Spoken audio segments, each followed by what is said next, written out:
Hello दोस्तों, मैं Sarla Yadav SY Hindi platform channel पर एक बार फिर से आप सभी का हार्दिक अभिनंदन करती हूं। और आज के इस वीडियो लेक्चर में हम पढ़ेंगे द्विवेदी युग।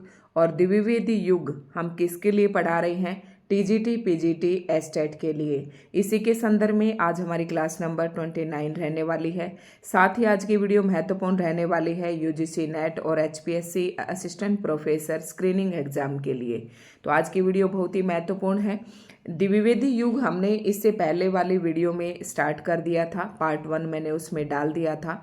और पार्ट 1 के अंदर मैंने क्या क्या पढ़ाया था, उसमें मैंने द्विवेदी युग की जो समय सीमा है, फिर द्विवेदी युग के जितने भी कवि हैं उनको काल क्रम के हिसाब से मैंने पढ़ाना शुरू किया था। तो जिसमें श्रीधर पाठक हम पढ़ चुके थे और महावीर प्रसाद द्विवेदी, इनके सभी रचनाएं हमने पढ़ ली थी। इनके रचनाओं से संबंधित जो भी महत्वपूर्ण प्रश्न बनने वाले थे वो सभी हमने पढ़ लिए थे।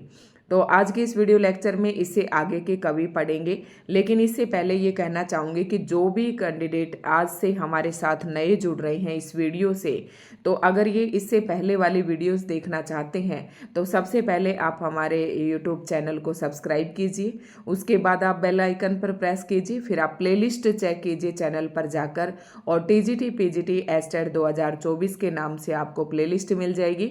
इसी प्रकार से HPSC असिस्टेंट प्रोफेसर की भी आपको प्लेलिस्ट मिल जाएगी, तो वहां से आप सारी वीडियोस देख सकते हैं।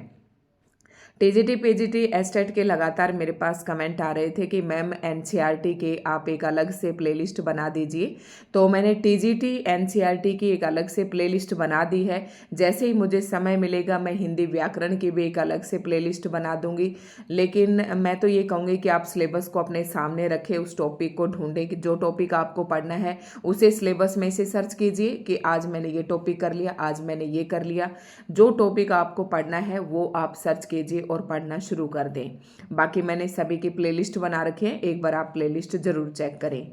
तो आज हम पढ़ेंगे आज के इस वीडियो, और साथ में आप मेरे SY हिंदी प्लेटफॉर्म के नाम से टेलीग्राम चैनल है, आप टेलीग्राम चैनल से जुड़े। वहाँ पर मैं पर डे की वीडियो जो है जरूर शेयर करती हूँ, जो भी वीडियो मैं डालती हूँ। तो अभी तक दिवाली की वजह से काफ़ी अपसेट थे, वीडियोज़ नहीं डाल पा रही थी।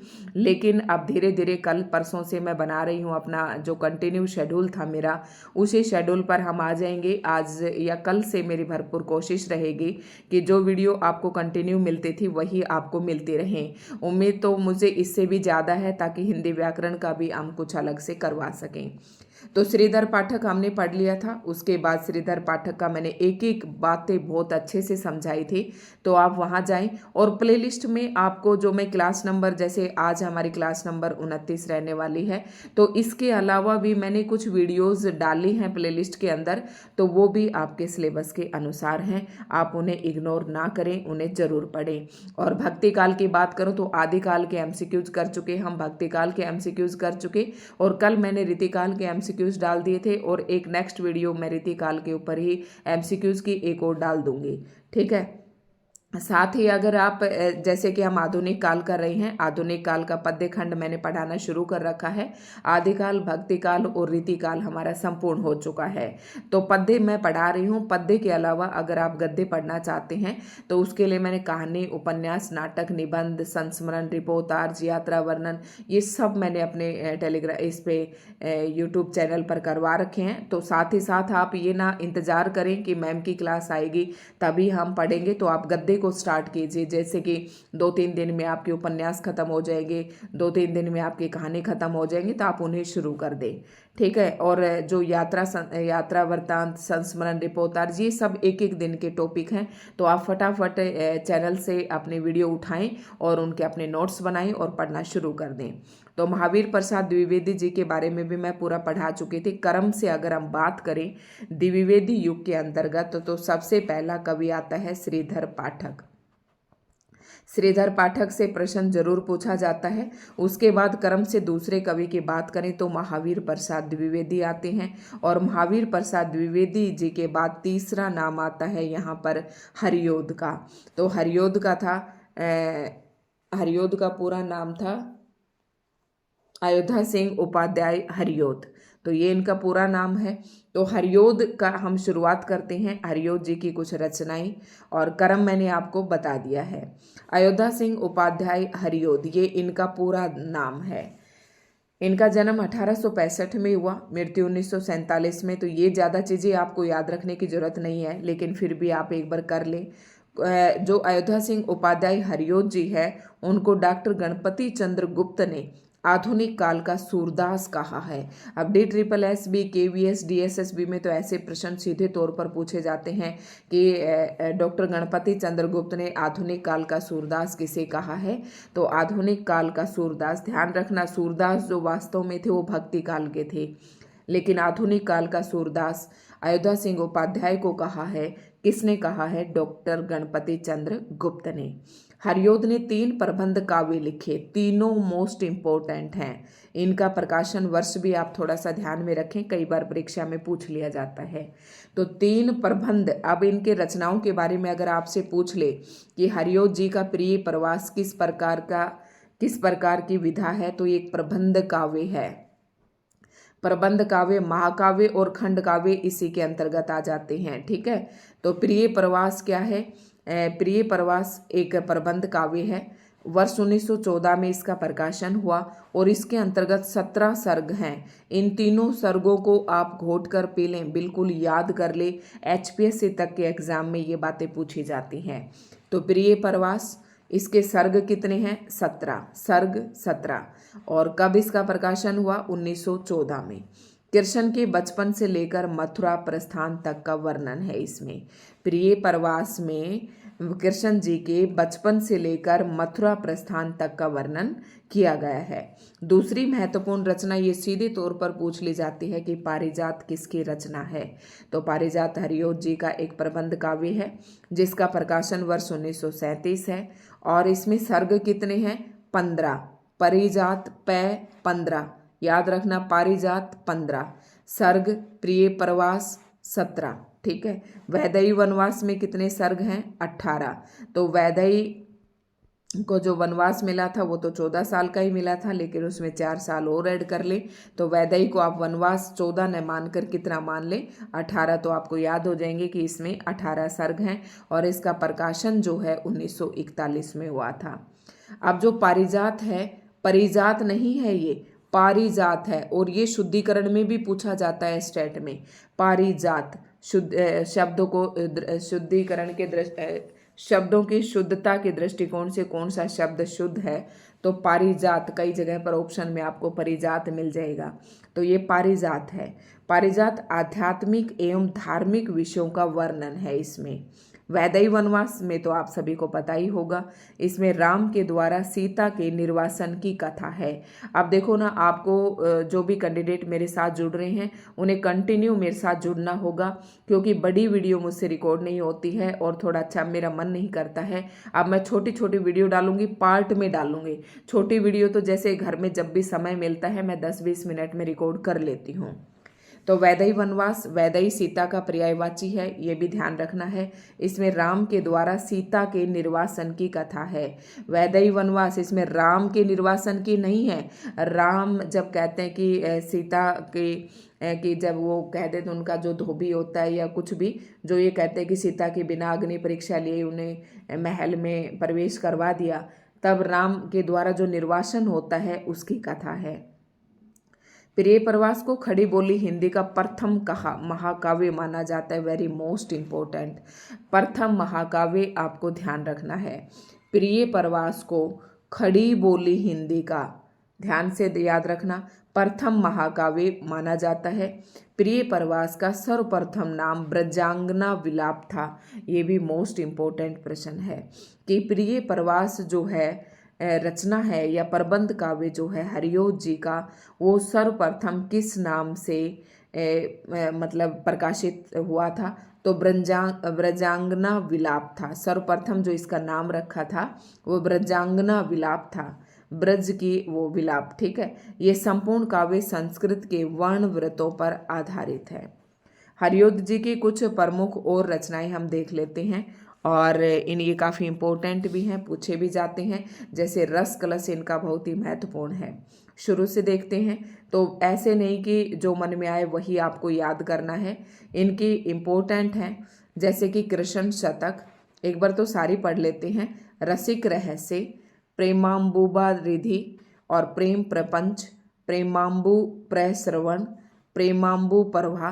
और तो प्रेमाम्बु शब्द को याद रखना। इस शब्द से जो भी आपसे रचनाएं पूछी जाती वो सारी हरिओत जी की है। उसके बाद इम्पोर्टेंट है चोखे चोबदे, चुभते चोबदे, पदम परसून और फूल पत्ते, रस कलश, कल्पलता, ग्राम गीत। हरिओद सतसई तो ये तो नाम से ही पता चल रहा है। मर्म स्पर्श, इम्पोर्टेंट रचनाएं आपको करनी है। प्रेम प्रपंच, चोखे चोबदे, चुभते चोपते चोबदे, पदम परशून और बोल चाल, रस कलश, फूल पत्ते, कल्पलता, ग्राम गीत। ठीक, ये इम्पोर्टेंट है। इन्हें ये रस कलश को याद रखना। 1931 में प्रकाशित हुई थी। फूल पत्ते, कल्पलता, देखो लता है उसके फूल पत्ते हैं, ये सब कहाँ, ग्राम में पाए जाते हैं। बोलचाल में हम ग्राम पत्ते ऐसे ही बोल देते हैं। कुछ भी जोड़ लेना आप, इसकी जो ट्रिक आप बनाएं, लेकिन इन्हें याद कर लेना। ठीक है। तो इसके अलावा जो 3 महत्वपूर्ण प्रबंध काव्य ग्रंथ थे, इनके अलावा कुछ और काव्य ग्रंथ थे, ये भी आपको याद रखने हैं। इम्पोर्टेंट है चुभते चोबदे, चोखे चोबदे, पदम परशून, रस कलश, ग्राम गीत और कल्पलता, ये पूछी जाती हैं रचनाएं, इंपॉर्टेंट हैं। हरिओद द्वारा ब्रज भाषा में रचित रस कलश 1931 में एक रीति ग्रंथ है। मैंने बताया था ना कि रस कलश हमेशा पूछा जाता है। तो रस कलश का प्रश्न पूछा जाता है कि कौन सी भाषा में रचित है, तो ब्रज भाषा में रचित है। और आपसे ये पूछ ले कि रस कलश किस प्रकार का ग्रंथ है, तो एक रीति ग्रंथ है। कब प्रकाशित हुआ, 1931 में। इस तरीके से आप अपने नोट्स बनाएं और फिर जो भी आपके पास बुक है उसमें से आप इन्हें पढ़ लें। हरिओद कृत चुभते चोबदे, चोखे चोबदे और बोलचाल मुहावरेदार भाषा में लिखा गया। यानी कि जो इनकी बोलचाल आप समझ रहे होंगे, बोलचाल नामक जो रचना थी अभी हमने देखी, तो वो मुहावरेदार भाषा में लिखी गई हैं। चुभते चोबते और चोखे चौबते चौपते, तो ये मुहावरेदार भाषा में लिखी गई हैं। तीनों रचनाएं याद रखनी है। हरिओद को कवि सम्राट तथा प्रिय प्रवास पर इन्हें मंगला प्रसाद पारितोषिक प्रदान किया गया। देखो, अगर ये जो इनको पुरस्कार मिलते हैं कवियों को, अगर ये सारे पुरस्कार आप एक ही जगह पर पढ़ना चाहते हैं तो इनकी मैंने वीडियो बनाकर डाल रखी है। सारी पत्रकारिता की मैंने वीडियो बनाकर डाल रखी है, क्योंकि पत्रकारिता जरूर पूछी जाती है। पत्रकारिता मतलब कौन सी पत्रिका का संपादन किसने किया, कब किया, कहाँ से प्रकाशित हुई। तो पत्रकारिता की एक अलग से आपको प्लेलिस्ट ही मिल जाएगी, उसमें 2 ही वीडियो हैं, आप उन्हें फटाफट निपटा ले। यूजीसी नेट में भी 1-2 प्रश्न पूछे गए थे और इसमें टीजीटी पीजीटी एस्टेट में भी पूछ लिए जाते हैं। तो जब चारों तरफ से हम तैयारी करते हैं, कोई भी टॉपिक नहीं छोड़ते हैं, तभी जाकर हमारा कोई टेस्ट क्वालिफाई होता है। तो कवि सम्राट किसे कहा जाता है, हरिओद जी को कहा जाता है। प्रिय प्रवास पर इनको कौन सा पुरस्कार मिला, मंगला प्रसाद पारितोषिक प्रदान किया गया। रामचरित उपाध्याय, अब अगला कवि आता है। अभी आपको सीक्वेंस से मैं बता रही थी कि द्विवेदी मंडल के अंतर्गत अगर हमने कवि पढ़ा तो सबसे पहले श्रीधर पाठक, उसके बाद महावीर प्रसाद द्विवेदी और उसके बाद हमने पढ़ा हरिओद जी पढ़े।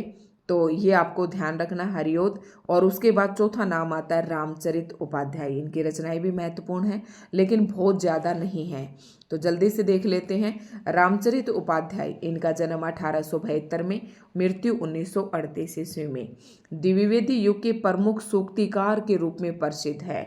अब आपसे प्रश्न पूछ ले कि द्विवेदी युग के प्रमुख सूक्तिकार कवि कौन से हैं, तो सूक्तिकार कवि रामचरित उपाध्याय हैं। रामचरित उपाध्याय के प्रमुख काव्य निम्नांकित हैं। ये सारी रचनाएं हैं। आप इस तरीके से लाइन से मत लिखना अपने नोट्स में। आपको नोट्स में ऐसे बॉक्स बनाकर, ये कॉलम बनाकर लिखने हैं। सबसे पहले यहाँ क्रम संख्या डालेंगे, उसके बाद कवि डालें, उसके बाद फिर इनकी रचनाएं डालें और फिर प्रकाशन वर्ष और फिर महत्वपूर्ण जो भी तथ्य हैं इनसे संबंधित वो आपको लिखने हैं। तो रामचरित उपाध्याय के प्रमुख काव्य निम्नांकित हैं। रामचरित चिंतामणि, ये 1920 ईस्वी में लिखा गया और एक प्रबंध काव्य है। इम्पोर्टेंट कौन सी हैं? ये सारे इम्पोर्टेंट है। राष्ट्र भारती, देवदूत, देव सभा, विचित्र विवाह, भारत भक्ति, देवी द्रौपदी, सुक्ति, मुक्तावली। तो ये इम्पोर्टेंट है इनकी रचनाएं। कौन कौन सी? राष्ट्र भारती, राष्ट्र भारती के देवदूतों ने देव सभा की, और देव सभा किसके संदर्भ में की? विचित्र विवाह के संदर्भ में देव सभा की। इसमें भारत भक्ति का भी जिक्र हुआ, और विचित्र विवाह फिर किसका हुआ? देवी द्रौपदी का। ऐसे याद कर लेना। राष्ट्र भारत में देवदूतों की एक सभा हुई, देव सभा, देवदूतों ने देव सभा की। उस सभा में विचित्र विवाह की बातचीत हुई, और वह विवाह देवी द्रौपदी का था, और भारत भक्ति की भी उसमें बातचीत हुई।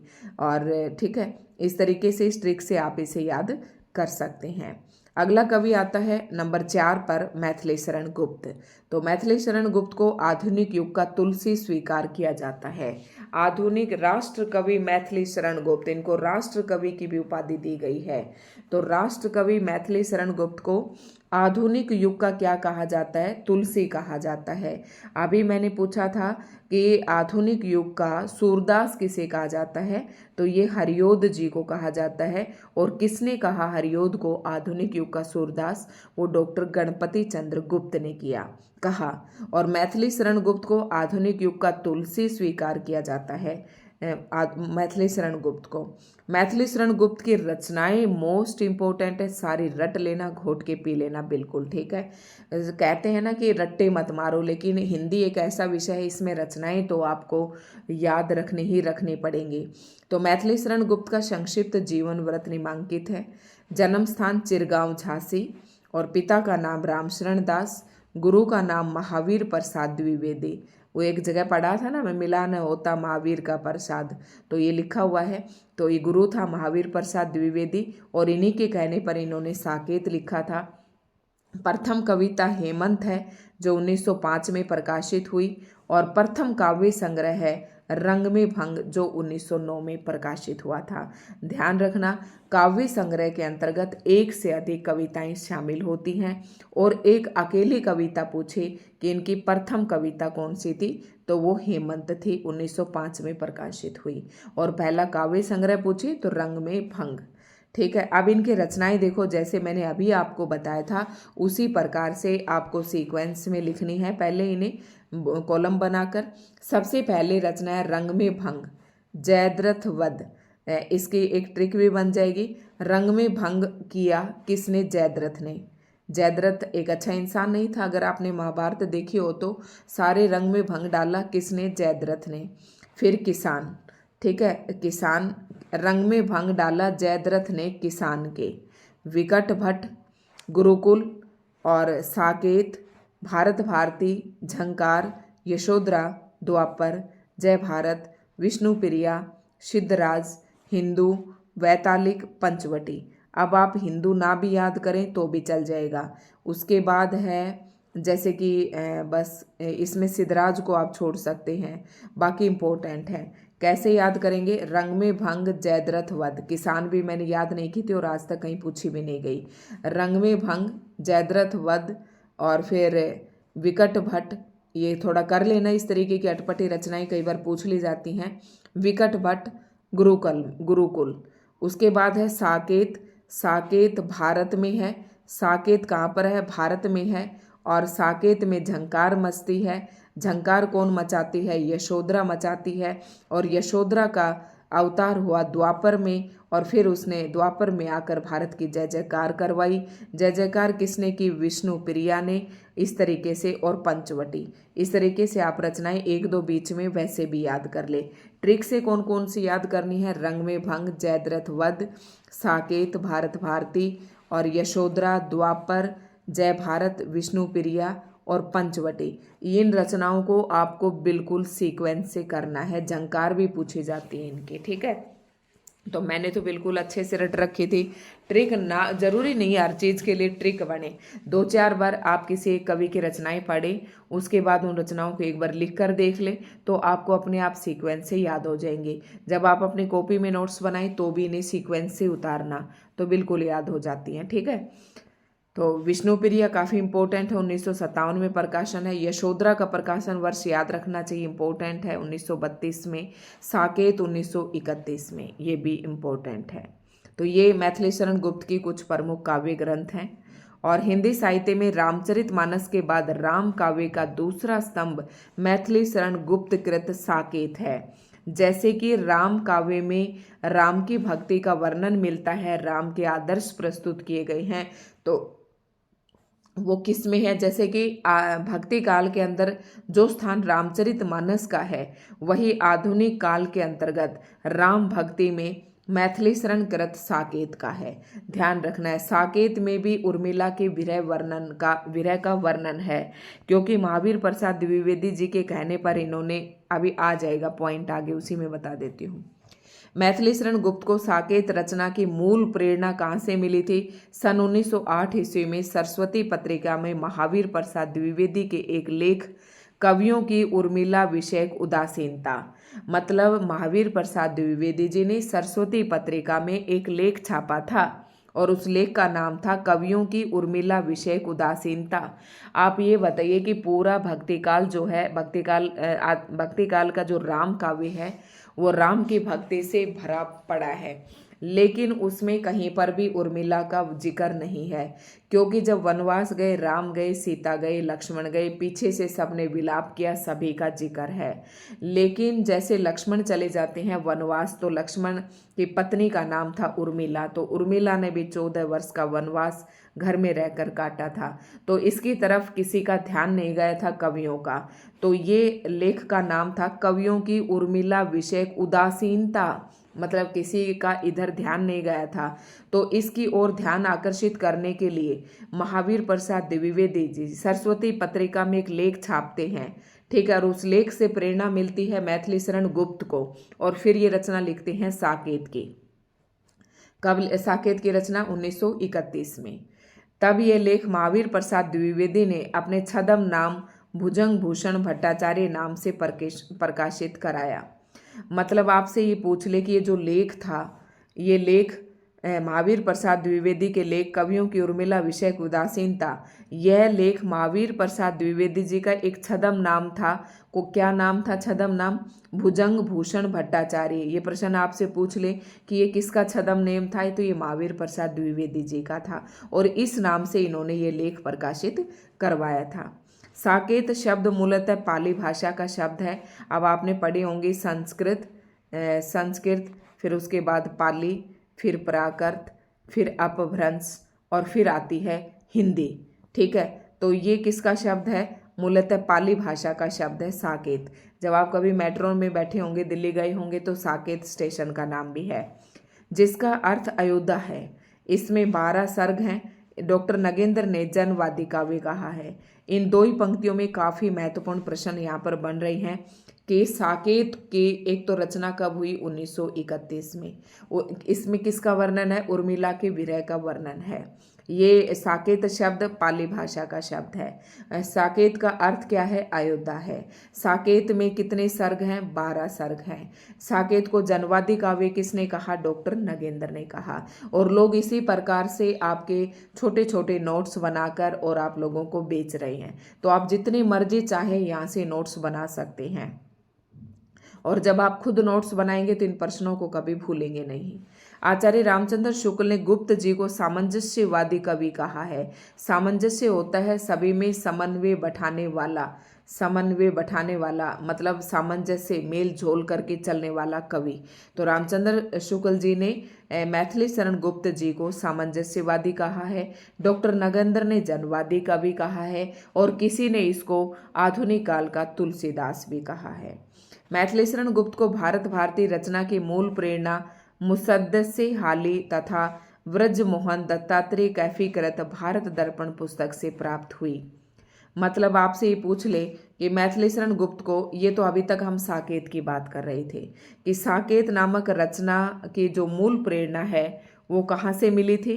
मुसद्दे हाली, ये उर्दू की एक रचना है, और ब्रजमोहन दत्तात्रेय कैफाकृत ये कवि का नाम है।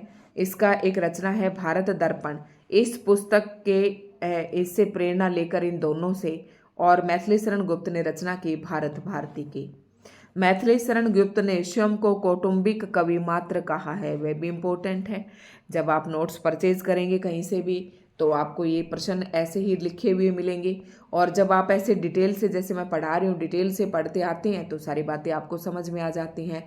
और जब आप एक एक किसी के नोट्स खरीदते हैं और उनको रटते हैं फिर उन्हें भूल जाते हैं। ठीक है, तो मैथिली शरण गुप्त ने स्वयं को क्या कहा? कौटुंबिक कवि मात्र कहा। इन्हें भारत भारती लिखने पर महात्मा गांधी ने राष्ट्र कवि की उपाधि दी।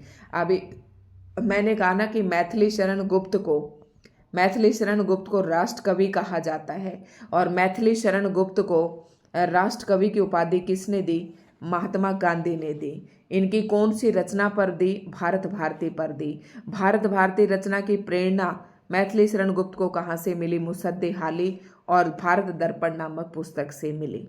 ठीक है, तो इस तरीके से प्रश्नों को आपको करते हुए चलना है, और द्विवेदी मंडल आज हम पूरा ही कर लेंगे। मैथिली शरण गुप्त द्वारा अनुदित काव्य, अब इनके कुछ काव्य हैं। काव्य कौन कौन से हैं?